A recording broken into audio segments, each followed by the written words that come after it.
Peace and blessings to the chosen, Shalom. First and foremost, I want to start off giving all praises, glory, and honor to Yahweh Shem Al Shai. Double honors to the elders and apostles of Great Millstone. Salutations to the icon pushing his truth, sincerity, and charity, risking their lives, freedom to do so. I'm the brother Elad, coming at you with the response or titling.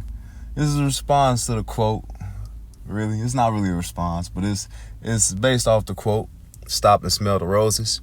And it says the subject is appreciate what the Lord created and gave, and that's just been on my spirit heavy lately to bring this out, because here in the West, in these United States of America specifically, or any Western country, but here specifically, it's about more gain, work. It's about constant consumerism, right? And the Lord tell us to be content with certain things. And this is a lead cause to misery, because they say in the scriptures that 1 Timothy, I believe it's the 6th chapter, where it says the love of money is the root of all evil. But downwards to the chapter says these people that pursue money pierce themselves through with sorrow. And that's why you see a lot of wealthy people are miserable, because they focus on the things that they don't have or haven't done. And when you focus on that, it makes your mindset potentially depressed or anguished. So focus on the things you do have, like that what's the, I think it's Curtis and Mayfield song, Diamond in the Back, sunny rooftop, digging in the scene with the gangster lean. And he says, just be thankful for what you got. There's nothing wrong with wanting a little bit more who don't. But nevertheless, you could think that you going through it. You could think that you doing bad. But you look at somebody else and they got it worse than you. So this is 1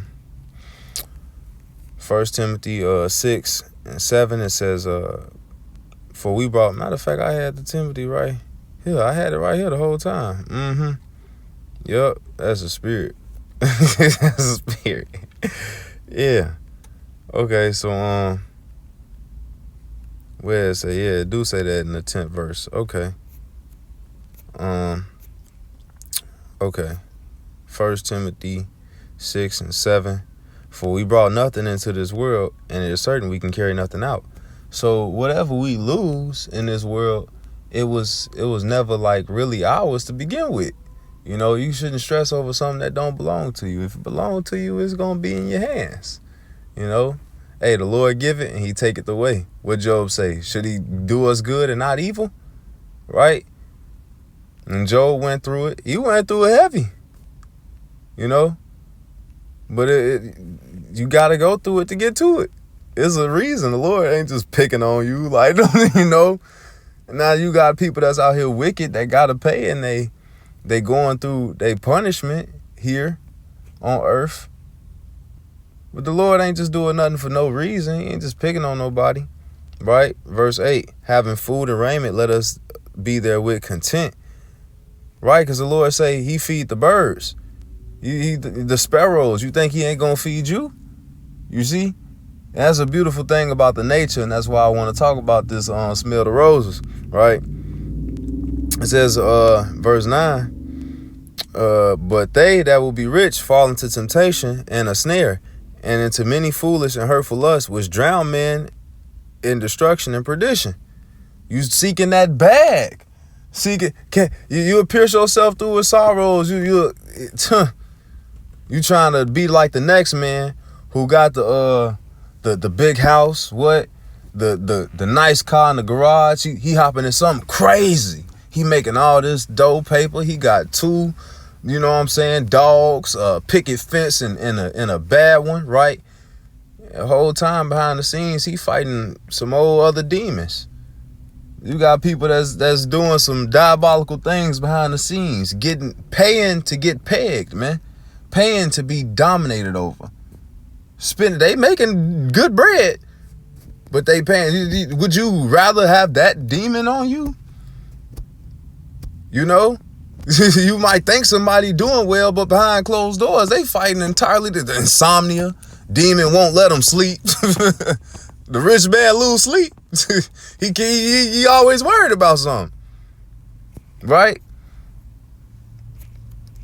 But yeah, you gotta smell the rose. You ain't gotta literally smell the roses. That's not what it's really going into. But I just went and Googled it. It says stop and smell the roses, an idiom that means to relax, to take time out of one's busy schedule to enjoy or appreciate the beauty of life, right? And we know that down here we not truly living because we gotta, we subject to the government, the authority, the powers that be, and we have to give them our tribute, our taxes, and we have to work to live. And we know that this is not really living. But there are these aspects of our walk that we should be enjoying. The Lord say, don't deprive yourself of a good day. And I get it. But a good day. Let me see. It was in Sirach. It was definitely in Sirach. Defraud not thyself. Okay, Sirach 14:14. Defraud not thyself the good day, and let not the part of a good desire overpass thee. Right. So there's nothing wrong with doing something good for yourself, right? And smelling them roses is just, it's more so parabolic to,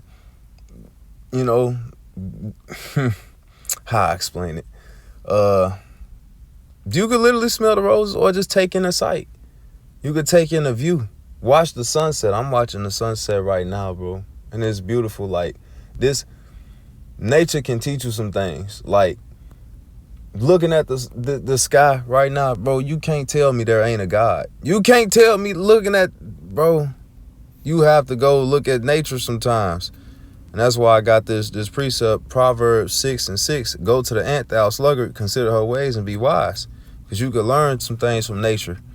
It's people that can't see. It's people that can't hear. It's people that can't speak. People that can't even smell. People that have certain disorders or disabilities that don't allow them to do the things that we can. And the beauty in the Lord and his mercy is a thing to take in. We don't deserve none of this, bro. We don't deserve it. The Lord is raw. The Lord is mighty, man. Man, the moon, the star, all this stuff, the heavens, it's a beautiful thing to take in, bro. The trees, bro. You can't say there ain't a God, bro. You can't convince me. Wisdom of Solomon, chapter 13, verse 2.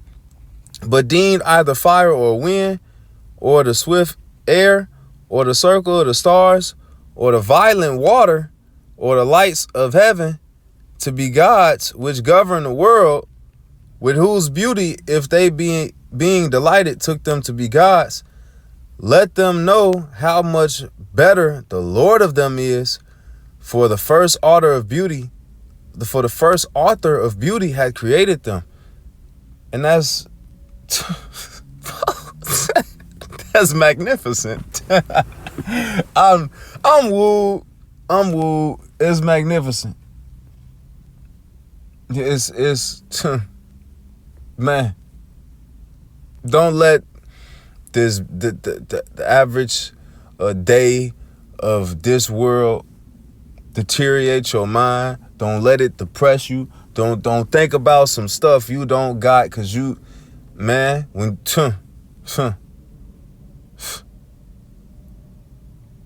Lord willing, this was edifying. And with that, I'm gonna give all praises, glory, and honor to Yahweh, Ba'ashem, Yahweh Shai, Ba'ashem Kakodash. Shalom.